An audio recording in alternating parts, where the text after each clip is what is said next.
Hello, everyone. My name is Shola Abulu. I'm the principal consultant of Shola Abulu and Associates. So today I just want to do a very short video about social media crisis because we've been seeing quite a bit of that recently in a lot of spaces, and I know people are worried, businesses and brands. So three things that you should do before responding to social media crisis, because I think particularly when you're not crisis management trained, your instinct is a knee-jerk reaction. You're like, go after them, let's do, and that kind of thing. Particularly if what they're saying is not true. You know what I mean? And it's causing a lot of concern. The likelihood is to be very knee-jerk about it. So what I'm going to try and share today is it doesn't have to be that way. A different approach on how you should look about at these things. And if you're a crisis management, if you're someone who's crisis management trained, you're a comms professional, some of what I'm saying will not be new to you. So first of all, social media is very delicate. So it's not the kind of place where you just want to jump into something, even when it looks urgent, because you may make things worse. And if you make it worse, the internet does not forget. Do you understand? If there's a way you can amplify things that it will now start stoking up issues. People will get more interested. Things that you were not even part of the conversation will now be brought in. It can become a real mess. So you really need to think about it. How do I contain this? And that's the thing, because social media is not containable. And forget whatever they say about sanctions and everything, short of shutting down the internet 100%, which is impossible. Certain countries, particularly if you're in a country like Nigeria, because we all need the internet. I mean, 250 million people. How are we going to talk to one another? All the banking platforms, business, everything is run. The whole country will go, you can't shut down the internet. So you also can't shut down social media. You can shut off some platforms, access or control access to some platforms if you want to, but you can't shut it down. So the issue is that how do you then manage the crisis? Because again, it's about perception.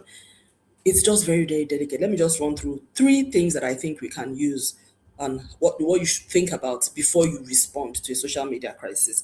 Again, that's assuming you know what a crisis is. I have a criteria for what crisis is. I'm not going to go into that into this video. There's a difference between an issue and a crisis. A crisis is really like when it's existential. Your license to, I mean, as in your everything that makes you, either as a personal brand or a business brand, is being threatened.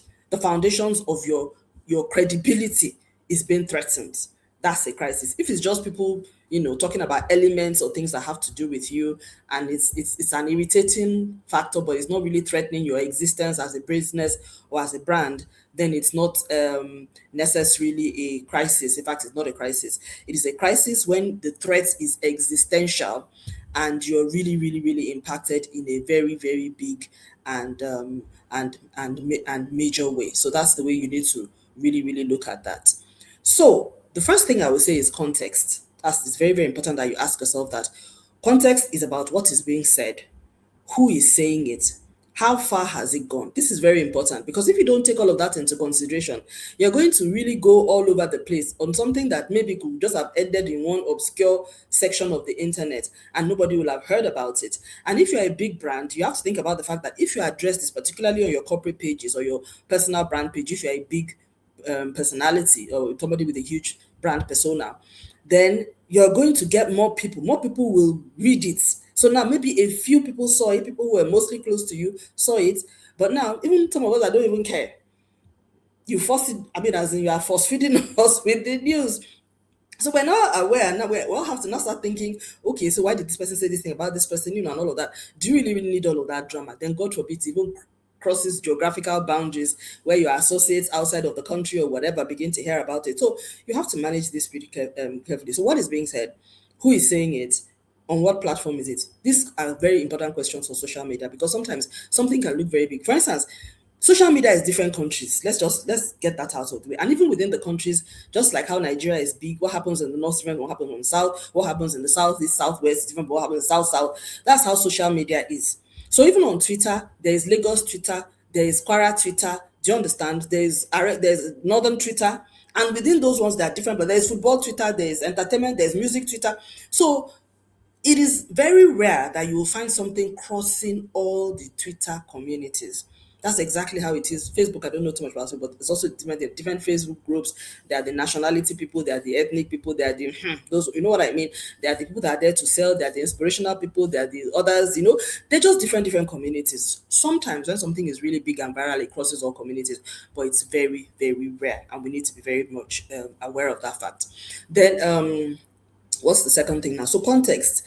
impacts. So you need to have somebody checking on the background using AI tools to check and see how big is this or how much of a problem is this causing us, and where is this going. Then again, brand 24 is a very good tool because when you use brand 24 will tell you where it can even bring it down to the accounts where a lot of that is coming from. So you can narrow it down. So if you can narrow it down and then you begin to think about, okay, that's further down, but then all of that context, because that should then guide how your plan to respond or how you're going to deal with that thing. Remembering that your objectives should be, how do I resolve this, de-escalate, and protect my reputation?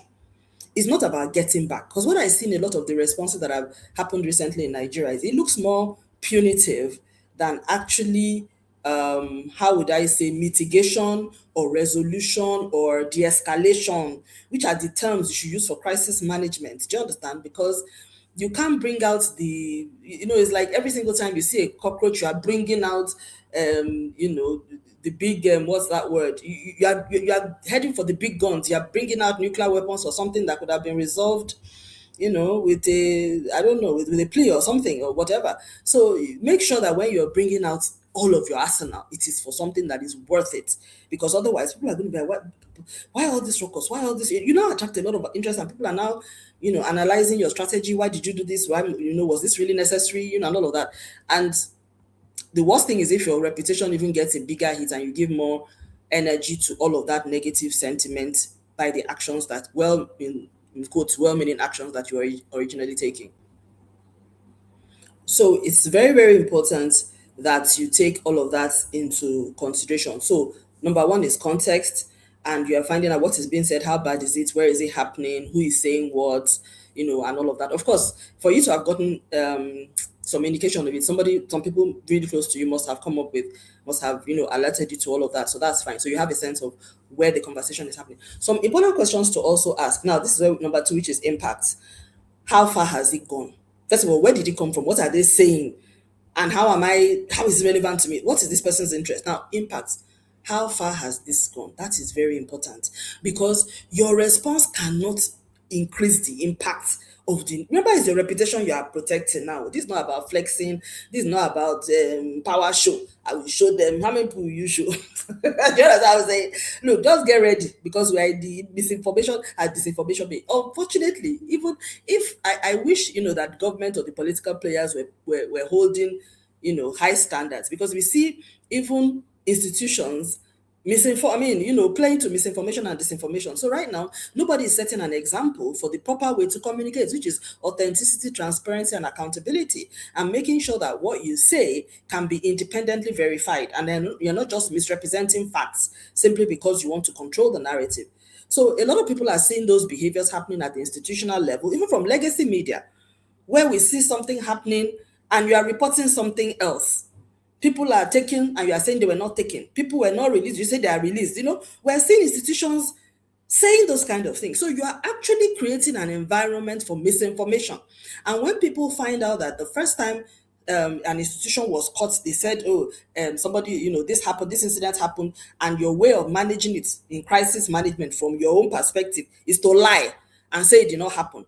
By the time evidence now comes out that it really happened, do you think anybody's going to believe you again? There's nothing you can say, not only on that particular crisis, but going forward, we are fact checking you line by line, statement by statement. We will not believe you. Anybody can come out and say anything about you. So that's the problem that we are faced with right now. And I'm speaking from Nigeria because unfortunately in Nigeria, like I said, the institutions that are supposed to give be the role models and champion the right way of communicating with authenticity, they are not doing that. So they are actively creating an environment for fake news, for malicious social media campaigns. That's what they're doing. Whether there is not what they plan to do, but that's the consequence of the communication strategy and approach that has been taken. That's my honest view. So, impact number two, how bad is it? You have to find out. Then number three, what is the mitigation? That's where it's now. Now, how do I resolve this thing? Again, like I said, I've seen a lot of people taking that cease and desist approach where I will show them this will never happen to me. They will never try this. You don't know the world you are in. You really don't know. God, you don't know the world you are in. No, there will be other people that will try it. You have to take the lessons from now and realize that going forward, let there be a team that works for you, a strategy on how to manage misinformation. That's the issue. And making sure that there are people that, you have a way of handling these things. You can report the account, you can take it down, you can have people community notes as the community notes them. Make it be that whatever. There is a way you can handle this thing. But again, I'm coming from a reputation management perspective, which is that you manage your all-round reputation, particularly if you're somebody that you have the stakes are really high. So if you're a business or you're a brand that's your reputation is multifaceted, your brand is really, really big. There's so many elements, and not just a normal human being. Then you have to really take all of that into consideration in how you manage social media crisis, because something that came up in a very little space, if it is mismanaged, can overwhelm so many things, and you don't want that to happen. You can't, it's like you're trying to prevent an ant from coming in. You now open the door to a predator that is, in fact, 15 times worse than the original problem you were trying to solve. So mitigation and resolution, protecting not just the reputation in that situation, but the potential for escalation from that. And it's a delicate balance. Of course, there are some examples that I could draw on, but I will not get into that because that's not what this is all about. But it's just for us to say that, particularly for businesses and brands, and even individuals, I think for individuals, it's more easy if your brand is not, you're not a big personality, although some things can be damaging because there's so much going on now. But then, if you have to respond, what are you responding to? Context. What's the impact? And how do I mitigate and resolve this? And you don't just think about what you are going to do. Think about, if I do this, wargame it, because scenario planning is a very strong part of crisis management. If I do this, what will the other person do? How will this look? Do you understand? And then your response. If it was only on one platform, I was trying to say that before in terms of context. If it was on TikTok, please keep your response management on TikTok. It is only if it has crossed platforms. In fact, there's a case that happened that is ongoing in Nigeria where something started off, I'm not sure where it started off, but it was featuring on Twitter quite significantly. Somebody had drawn my attention to it about 2 weeks ago. And I felt it was just a small channel, although this guy, but I didn't know that that person was anyway, fake news merchant or whatever. So apparently it's gained some form of traction and it's been addressed. I don't want to talk too much about that. But the issue is that if assuming, separate from this case, if assuming there was something going on and it's only on TikTok, make sure that your resolution is on TikTok. But when you really need to be worried is when it crosses over from one social media platform to others. So a cross from TikTok to Twitter is a major cross because TikTok and Twitter we are separate countries. So from TikTok to Twitter, Facebook is a first fake news merchant place anyway. So most of the time, don't take what goes on in fake news seriously. But if it gets to Twitter, you really need to take it seriously because Twitter is where business, politics, society, and international world is the most credible platform for businesses and institutions. LinkedIn is just for business, but Twitter brings business, political, culture, entertainment, everybody that is elite in the world. We all meet on Twitter. And there is no, what's the word? There are no borders. It's borderless. Even though there are some borders, but you can easily cross. Sometimes tweets from different countries, get into your timeline. You didn't ask for it, but just the algorithm just decides to bring you into the conversation. So that's that. So and Twitter is really unique in that regard. I don't think any other platform really does that way. Instagram, you will hardly ever see things from other countries on your feed. Which one? Facebook. I don't even know much about Facebook. LinkedIn too. It's people that you follow and topics that you follow that get on your feed. But Twitter, I kid you not, some things will just show up on your feed and you're like, what is this doing here? So definitely something, so it has that tendency to amplify things to really important audiences very fast. So if it crosses Twitter, then you need to pay attention. If it's really like getting hundreds, thousands of views, you need to think about that. So all that's all the context and impact. If people are beginning to call you, they're forwarding it to you. You've gotten about 10 people sending it to you in a day, then there's problem because it's not just playing out on social media now. People are acting on it in real life. So by the time people start calling you, that's why I always tell people that how you know you're moving into crisis when you start getting phone calls based on something, because that it's on social media. By the time people now feel sufficiently worried or concerned about what they're saying and they're calling you, which is real life action. It's no longer online. This is a private call, it's a private message from people who have access to you, who know you and know what you stand for. You are beginning to move into that place. If that's happening, regulators, donors, man, you are really in the crisis space. So you must respond because you have to put an end, you have to resolve it somehow. But what does success look like is the big thing. That mitigation, risk mitigation, not just from that particular incident, but how you manage it to make sure it does not escalate, does not now open up other things, because you don't know how you don't know how things will go from there. We've seen many cases of people getting involved in certain things. In the process, all sorts of things now get thrown into the mix. So there's certain things you have to respond. You cannot ignore it. That's the truth. But your response has to be very measured and you have to do that scenario planning and war gaming into it. If I do this and the person does this, how do I respond? How do we manage? How do we mitigate? You have to have a team sitting down and war gaming it. That's the way crisis management is done. And honestly, if you we in my classes and in some of our content on SA and A, we do try our best to show those differences between how you manage an issue and how you manage a crisis. But I'll be talking more about things like this over the next few weeks and months, because we're going to be talking about issues, crisis, and reputation management in the build up to our course. If you'd like to go through our training and our content just to help you in terms of how you understand and relate some of these things, we have our play on demand courses available, which you can always, go and watch at any time. You can typically like enroll right now and then you can really get on. It's at learn.sholaabuluassociates.com. We have an issues and crisis management course, which is actually very well. A lot of people really like it, both the live versions that I do and the ones that are on the play on demand course, and we can have that opportunity. I always say to communications professionals, do not wait for crisis to hit before you get to crisis trade. Because I kid you not, some of these crises are complex. Even the particular case that I'm thinking about, which I cannot reference, there's so many moving parts that it's so delicate. If you are the comms professional and you're in that space, if you have not been trained, you will struggle, and everybody's going to be looking to you for direction on how do we manage this. And if it doesn't turn out well, they're going to blame you. You are it.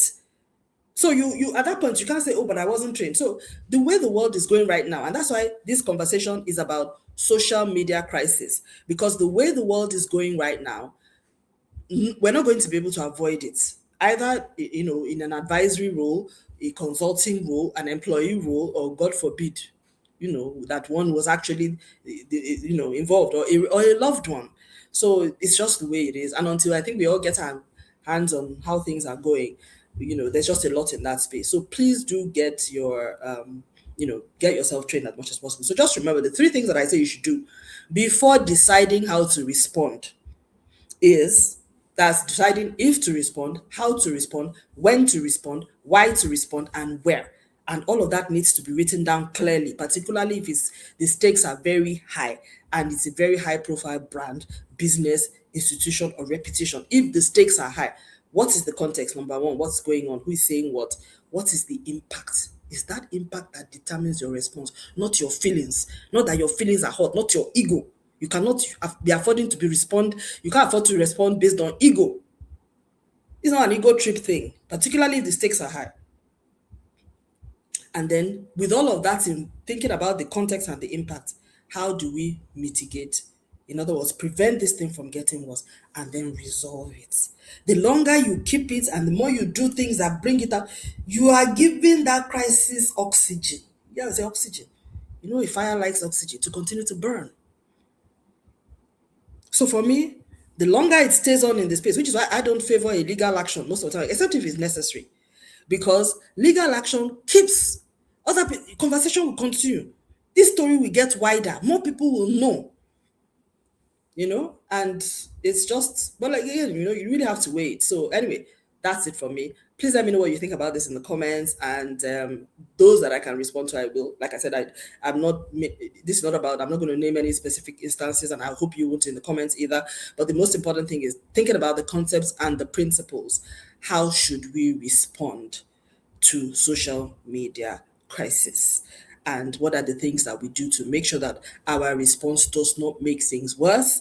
We're able to protect reputation, protect the brand, come out of it without a damaged reputation, sentiment, and that there is clarity. And then we learn from it and make sure that we are better prepared to manage such things in future. Take the learnings going forward. So thank you very much. Watch out for our next video.